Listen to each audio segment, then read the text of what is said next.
Thank you. Good morning. I thought it would be like 90 degrees already and sunny, but it's a chilly fall kind of morning, and so we'll pray for the deacons that all this that they're doing outside will not be under rain. Welcome to the Co-Pastors Forum, our annual forum at the beginning of fall, when we get to kick off what we're thinking about and planning for the fall, and to give you some highlights of what is going on around Montview Church. So let us begin in prayer. Gracious God, thank you that you gather your people together and that our hearts are drawn to you and to one another. Be with us in this time of conversation and sharing, that we may rejoice in the worshipful work of God. In Jesus' name, amen. Amen. Well, we do have a lot going on at Montview Church. So we will, Ian and I will go through some highlights, things that we think you'll want to know about, and then we'll have some time at the end for questions that we can answer or give our opinions. How about that? Okay, we're going to start with searches. The last time that we really spoke with you was at the end of May, I guess, giving some updates, and we were in the midst of a number of searches for new staff people, and it's fun to be able to celebrate for sure at the organ, Ying Ying Lo. For those of you at the 8:30 service, heard Ying Ying, are you up there? Maybe not. Anyway, let's give her a round of applause and welcome.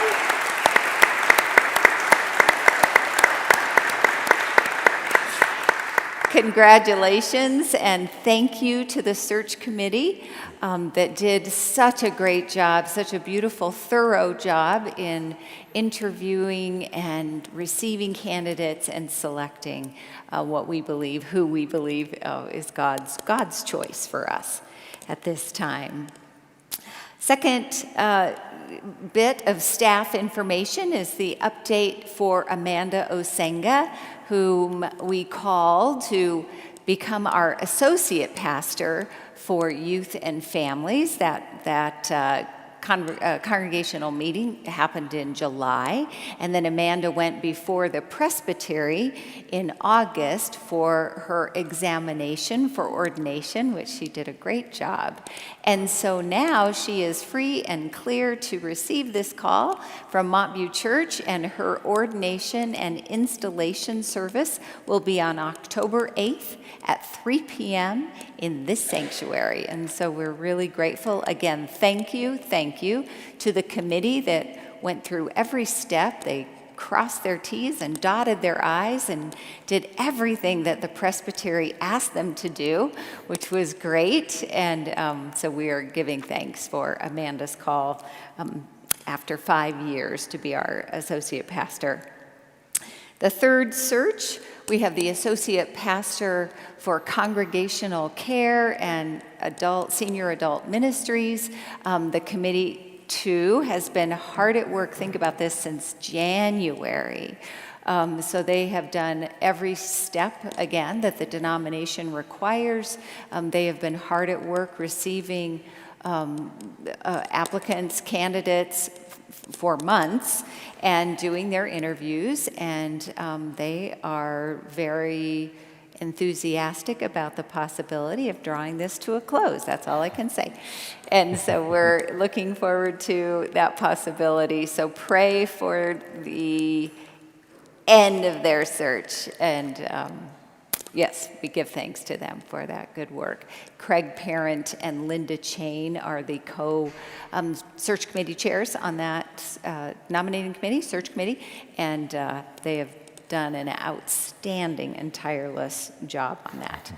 On September 17th, we will celebrate Barb Hulak for her 46 and a half years of ministry here at Mobview Church, and that will be in the afternoon on the 17th from 2 to 4. There will be a tea and celebration to honor her, so all are invited to that event. I think that's the update. Yep. Okay.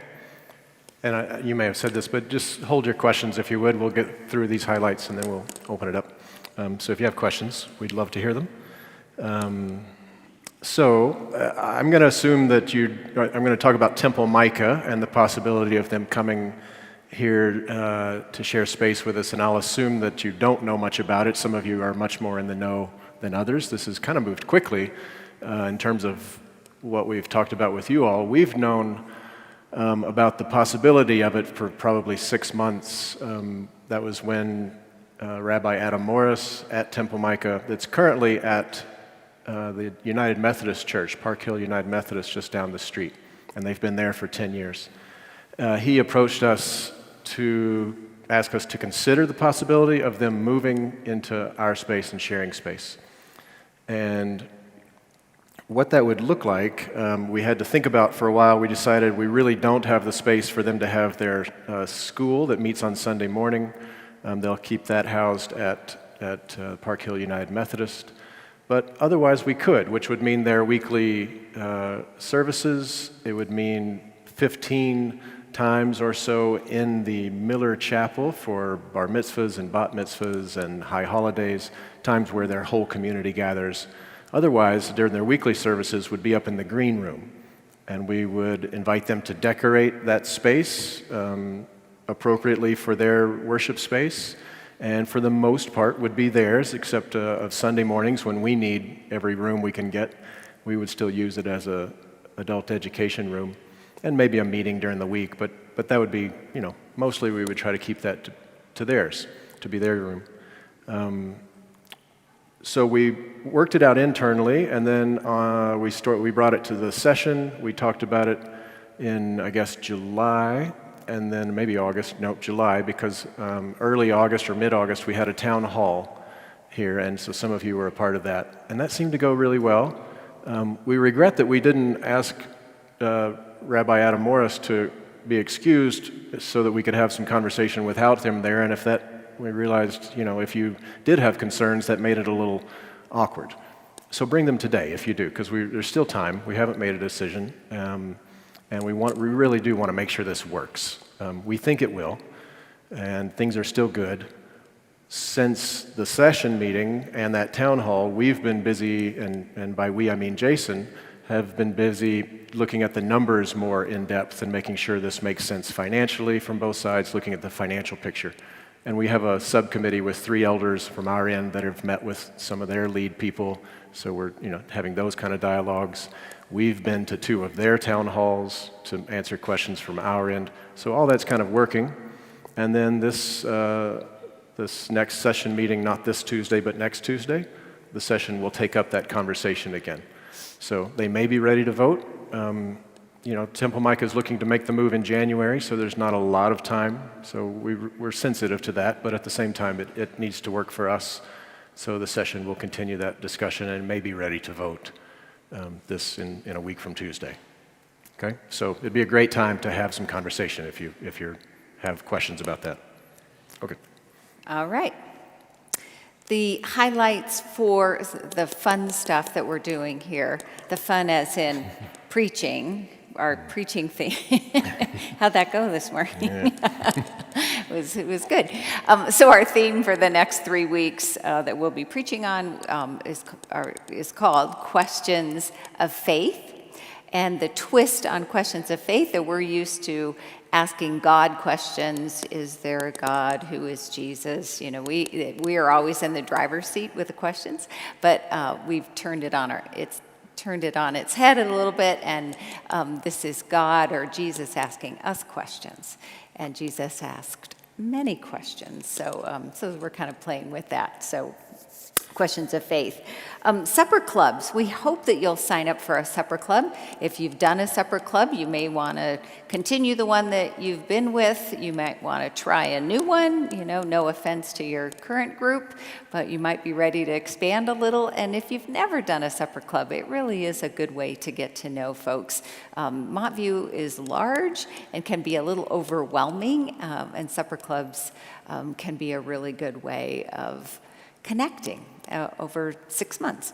So they begin in November officially, and registrations are open now. So we encourage you to do that through Cindy Austin. The supper club theme we're excited about the supper club theme will be interfaith relationships with community neighbors from different religious traditions. So each month we'll be having a conversation with another religious leader, a faith leader in the city of Denver. So we'll be doing kind of the ones you might expect: Judaism, Islam, Hinduism, Buddhism, and Mormonism. Yeah, so that'll be great. And adult education, adult faith formation.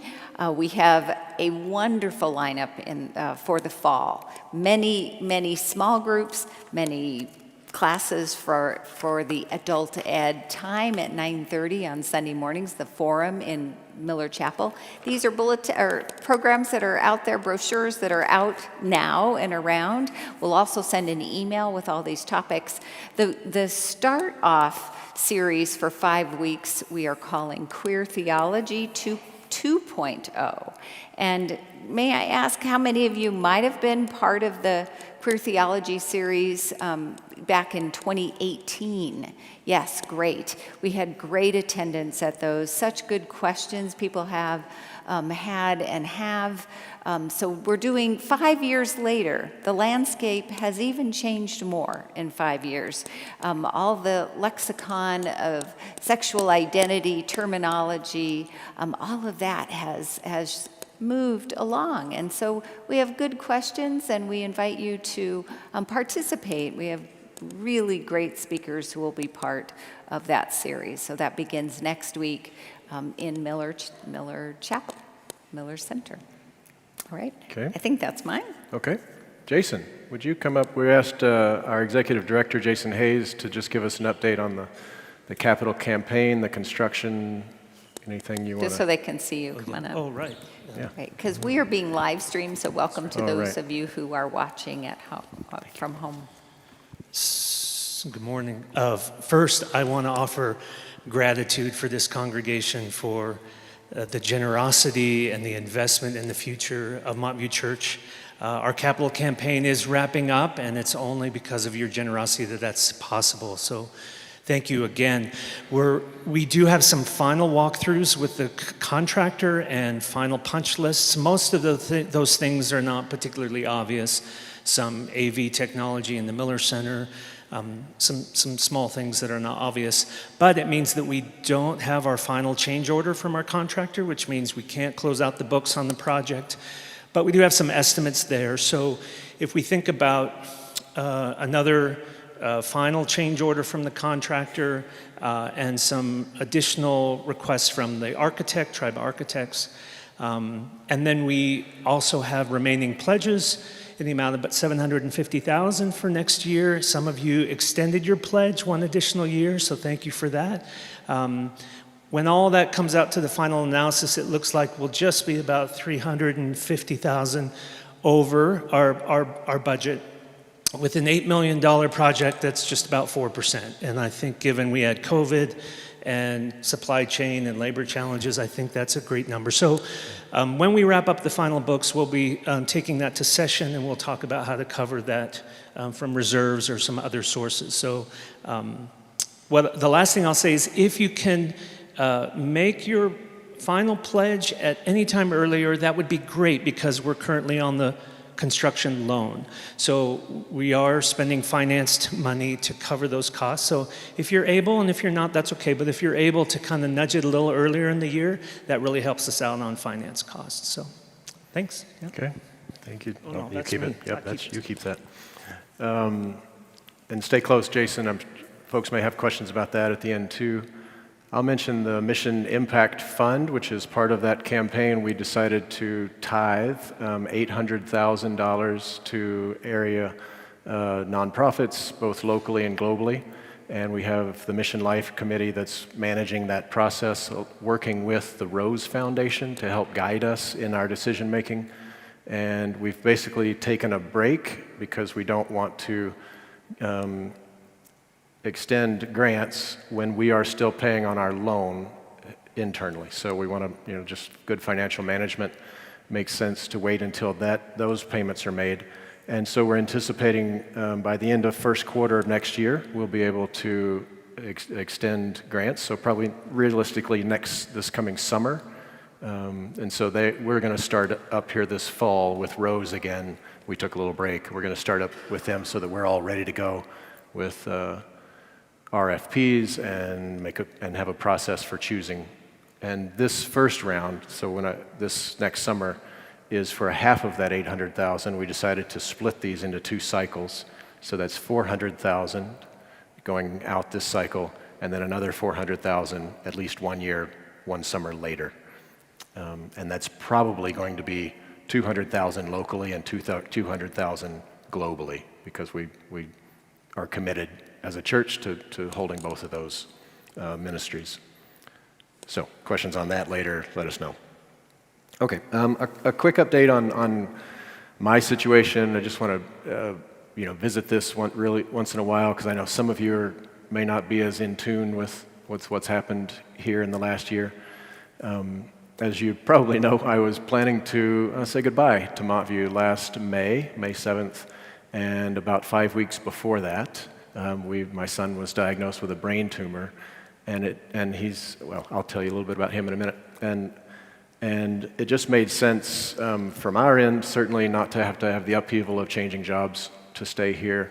I think it makes sense emotionally for us as a church that abruptness of the saying goodbye right when we were still kind of in the upside down world of that didn't make sense either. So after a little time and letting the dust settle, we decided, well, let's just postpone my retirement from Montview. I say retirement because I don't get to retire, but my leaving Montview to next May. So May 5th will be my goodbye date, and we'll stick to that. I certainly hope that the news by then is that they have gotten all of the brain tumor out, and my son is healthy and on to great things. Where we are in that process is he's done 6 weeks of radiation, and now we're just finished the first round of chemotherapy at Children's Hospital. He gets that once a month. He goes in for 3 days, and after the first round, I would say he's managed the side effects about as well as anybody could. He has some fatigue and some nausea. He's lost some weight, all the things that come with chemotherapy, but he is one strong kid, and he is in just emotion, mentally, he's just, you can't get him down. So he's keeping all of us up, and we're doing okay. So I hope, thank you. Thank you. I hope this is going okay for you. I know it's going okay for, you may think it's a little weird for me to have said goodbye, and emotionally, I just want to name again, it's a lot for all of us to, I've been your pastor for so many years, and then we start to say goodbye, and then it's like, oh, no, not really. Oh, but I am, again, here in a year, and I just want to... We call it his second annual retirement. Yes, my second annual retirement's coming up. And we just want to name that and that you're holding that, and I appreciate it. It's going okay from my end. I feel like I'm showing up. I feel like we're working well together. I feel like ministry's getting done. It's not a year that's just on hold. So I hope that's okay working on your end. So questions about all of that would be welcome too. Okay. The last highlight you have heard about, and it was the ministry highlight today, and we give thanks to Montview Church for your generosity. Ian and I have been part of the mayor's initiative to house 1,000 people who are unhoused by the end of 2023. And he called together one of many sectors. He called together faith leaders, clergy and other faith leaders in the community. And it is an incredibly diverse group of clergy and faith leaders. And it's been really fun to get to know others in and around Denver. We were meeting every Thursday for an hour, and then now we're meeting every other Thursday. Each clergy has taken on one of 3 subcommittees. Our subcommittee is and has been gathering together practical items to have kits available for each person who will be housed in November, I believe, that there are communities, micro-communities that have been ascertained and will be set up, and folks will be housed. And so you have been incredibly generous. Our ambitious goal of 500 blankets, obviously new blankets and a towel, so that those we purchased in faith as a community, and we are privileged to have the resources to do that sort of thing. And you have purchased $25 kits. And we, I must say, are only... I think we're there. We're almost there. Yeah. So incredible, and we have 1 week left. Last I heard, we were $55 short of the $10,955. So before we leave, just 2. Yeah, we just 2 of need you. 2 more, Well, really and we're 3. really there. $55, we're almost there. But we have another week. You've been incredibly generous, and anything that is over and above the goal, we will continue to purchase and have those kits available, because again, our goal is 500 people by November and 1,000 by the end of the year. So the LDS Church, the Mormon Church, they have an incredible storage space, and so they will keep all the hygiene kits and all the other kits and supplies there until all of them will be used and needed and used. What else about that? Is that it? Hygiene kits continue to be. Yeah. We're helping the churches that are collecting the hygiene kits, like toiletries, and putting those together. New Hope Baptist Church, one of our partner churches, they are committed to gathering hygiene kits, and so we said we would help with that too.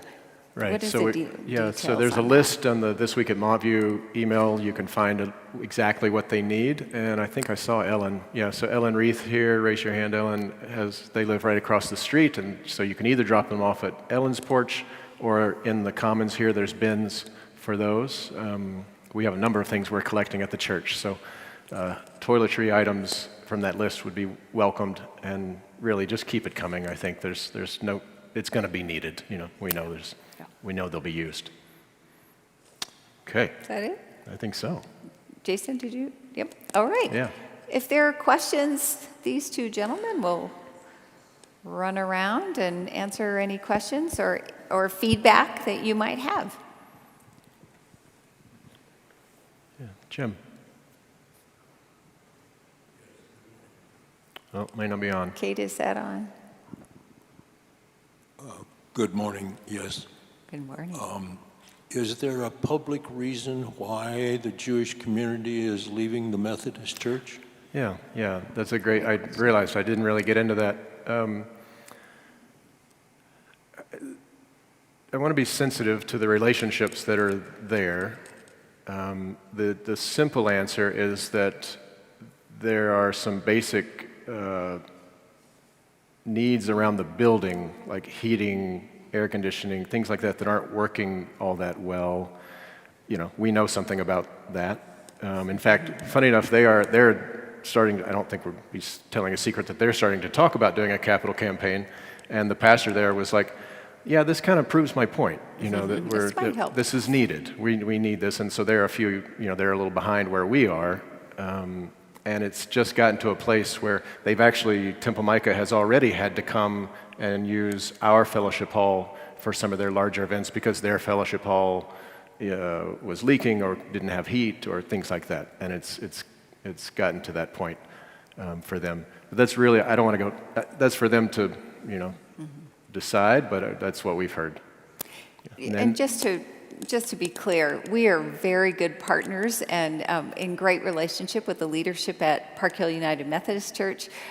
So we've talked about it, and so that is good, so that they know we don't have some agenda in that, and as well as Temple Micah and Park Hill United Methodist Church. So. And we certainly did not approach them; they approached us. So. Other questions? There are just thoughts? Anything you're thinking about? Yeah, John.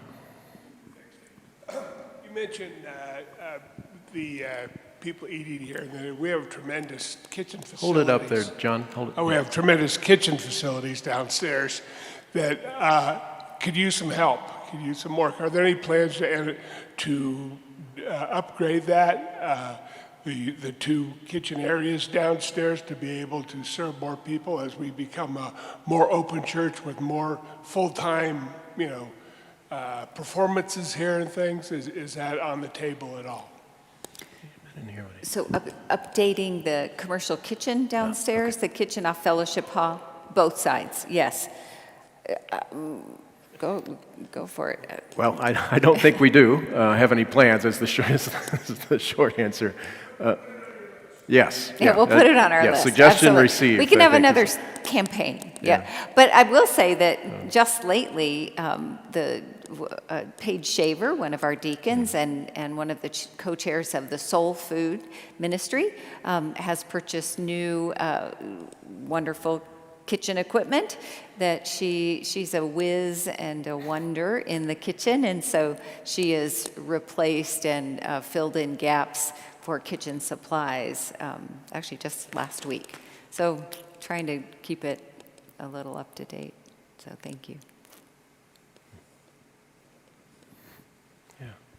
Debbie?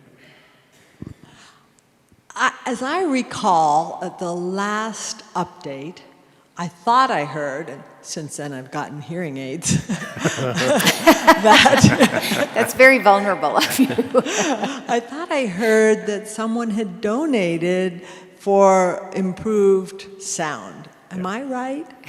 Did I hear right? You heard right that we have purchased new speakers. Actually, Jason, you want to take us through because you know the timeline. Yes. So just on Thursday, we received confirmation that they're in the country, and they're here ready to be installed, which will probably take another 4 to 6 weeks to get on the installation schedule. So it's coming, and thank you for your patience. I know it's frustrating for many of you, but that's coming soon. Yeah. Thanks. Yeah, I know. I know. Oh, yeah. Hope springs eternal that we can. Having been here a while, we have been through a few iterations of trying to make sound better. It's a very difficult place to create sound, good quality sound everywhere. It just bounces is the problem all over the place.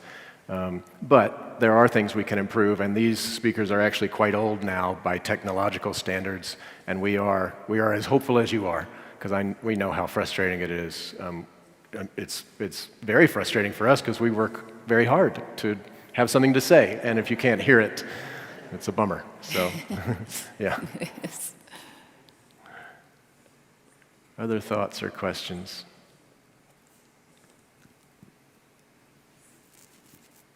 Can you just tell us a little bit about who Temple Micah is? Like how big their congregation is? Are they Reformed Jews? Like what does their congregation look like? What would we expect from our new roommates? Yes, great. That's great. Thanks, Cody. So we're a church of I think about, I haven't looked at the numbers. 1,628, Thank you. roughly. So roughly. we go by membership, right? They go by households. So what I don't know is how many households we have, but it's probably around 800. Ish. More, yeah, whatever. Yeah, that's what I have had in my head for a while. So to give you a sense of scale, I believe he told us at the town hall it was more like 200 to 300 households. No, 150. I Oh, think. even smaller. Okay, so 150 households to our 800 households. So it's quite a big, it's a much smaller community. And then their weekly services are only about 30 to 40 people at a time so they can fit in the green room. They are Reform, and it's more traditional or more typical in Jewish communities not to have so many people each week. We joke because we're friends that he's quite jealous of Christians and that you keep showing up every week. And it's lovely that we do this way. So they're a temple that started in the 50s, and they were a breakaway from Temple Emmanuel, the large Reformed congregation here in Denver. I don't remember exactly why. I think they saw themselves as a little more progressive, and there was an energy of that.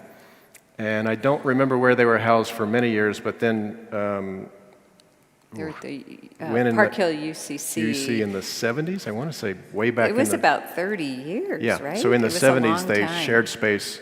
That's where they were sharing space when I came 20 years ago, which is when the current Rabbi Adam Morris came. We basically came to Park Hill at the same time. They were at the Park Hill UCC church.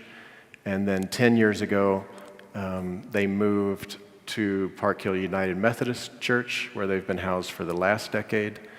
They are theologically very similar, except for that one, difference.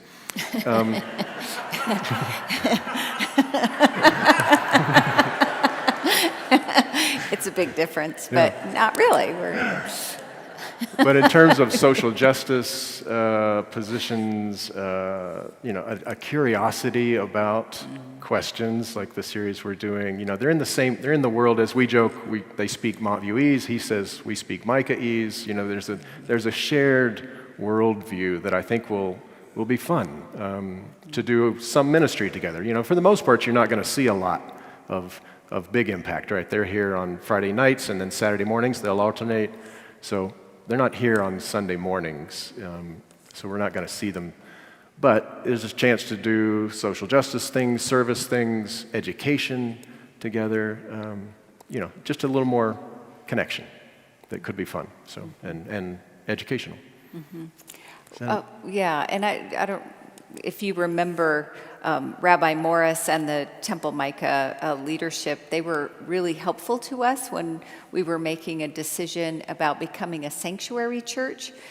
They partnered with Park Hill United Methodist Church to be a sanctuary community and housed a person in sanctuary for quite some time. So they came over and spoke about their experience and helped us get some real kind of legal wayfinding as well. And so there's a real similar, as you said, social justice service commitment in the world. So that partnership has started. Yeah. Anything else on that? Is that enough, Cody? Or Yeah. other questions? Yeah. Yep. Susie. Is it on? Yeah. Oh, okay.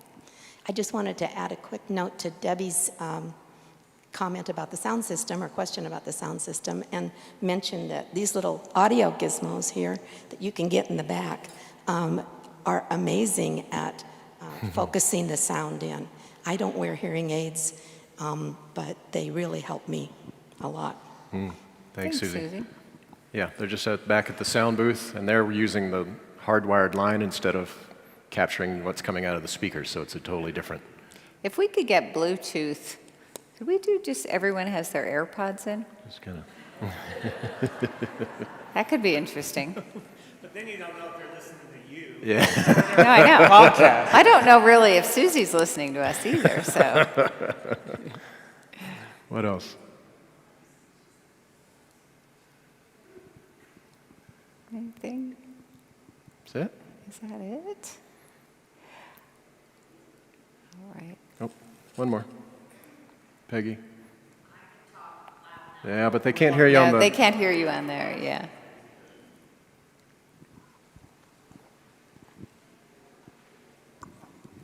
In talking about Temple Micah, it occurs to me it would be good for the congregation to have an update on the anti-racism and color of compromise classes. And I know I'm signed up for the anti-racism class. I'm wondering if Temple Micah is participating in either of those two classes, and just a general update. Yeah. That's great. Well, we haven't gotten that far with Temple Micah. Obviously, we're not that far yet. Don't even know if we're doing this yet, but it's an interesting idea. That'd be fun. And then Yeah, the Anti-Racism Trust Team continues to work faithfully and diligently under the leadership of Diane Briscoe McKenzie and Leah Oliver, and a group of about 10 or 12 folks who have kind of rolled through that leadership group. Some have been there since the beginning of fall 2020.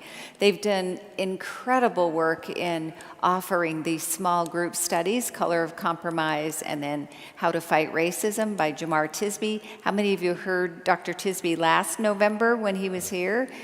Great. It was more like a revival than anything. So we continue to have those groups.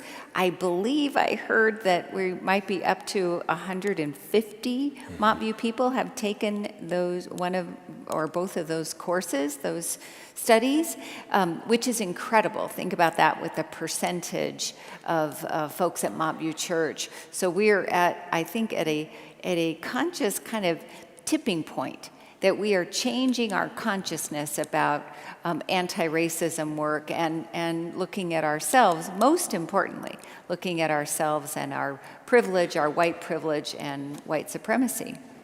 Let me give a plug.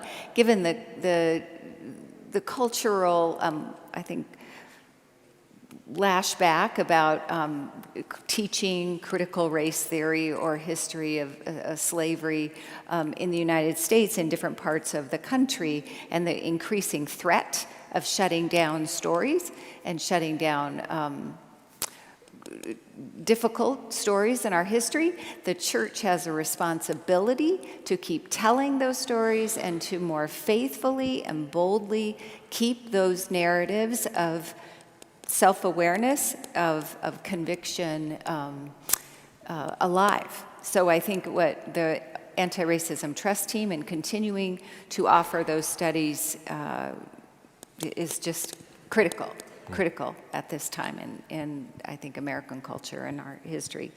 I know that they're also looking at what's next for them and for Montview Church, that there might be a new concentric circle, a new ring of engagement, and so we look forward to hearing and seeing what that next phase is. So, does that help, Peggy? Jean Ann.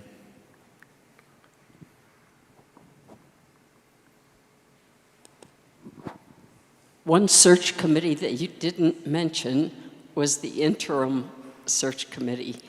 And I'm assuming from experience that that's been put on hold temporarily till we get closer to Ian's second annual departure.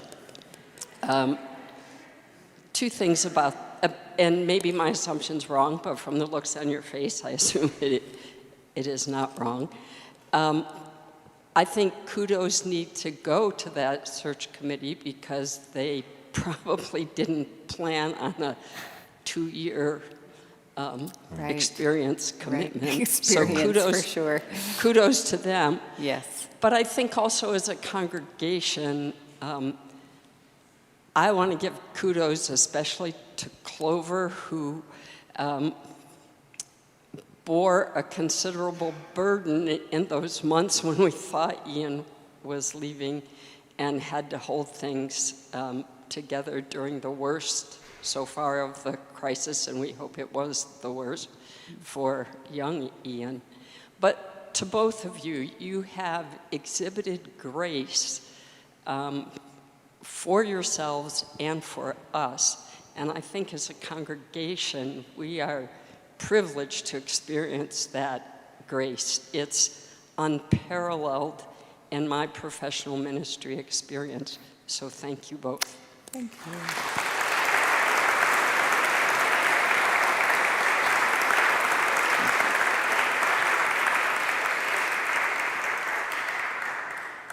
Thank you. Reverend Swope was a not only a pastor in local congregations, she was a presbytery executive, so she knows how this stuff goes down. So thank you, Jean-Ann. Really appreciate that. As for the search, the interim co-pastor nominating committee, yes, we put it officially on hold from April-ish, May, until what we're hoping is to present to the session in the next session meeting in over a week, the blessing to begin that search again. So to recommission the search committee that didn't expect themselves to be in it for so long, but to start that search again so that someone might be ready to go in the summer time. So thank you. Pardon me? Same committee? Yes, I same believe committee. they've all signed up. Yes, so Lorraine Alcott, Mary Jo Starmer, Sylvia Cordy, and Ben Meyerhoff is the chair. And we hope they know that. Do you know that? Those who are out there. I think we told. Just for clarification, that's an interim, right? For the interim. The yes. interim, yes. Yep, Yes. just the interim. Yeah, that's right. Was there ever any consideration of putting the Micah Temple issue to a congregational vote? For putting what? For putting what? The Greg? Temple Micah issue? Oh, Question to the congregation for a congregational vote. Yeah. You know, in good Presbyterian fashion, you know, we elect our representatives, that is the session, and they really do govern at that level of making those kinds of decisions. There's really 5 areas where the congregation votes, and those are just the things that we vote on as a congregation. We don't really choose each time, is this a high enough level to have a congregational vote or not, like a congregational church might. The town hall and this I would call this a kind of a town hall, are the best chances for really hearing the voice of the congregation, or email us. We really do want to hear from you if you have questions or concerns, and we can take that to the session. And now would be the time to do it, because, like I said, they're going to be talking about it at the next session meeting. But does that make sense of how we just don't typically work that way in a Presbyterian church, where we take those kinds of things to a large vote, a congregational vote?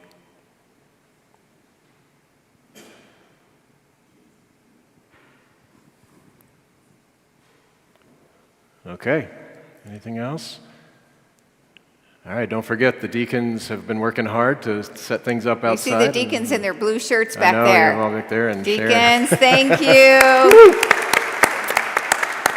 Hopefully the rain will hold off and we'll have a great picnic. So Yes. we'll see you in church. Yes, thank you so much, all of you, very much. Thank you.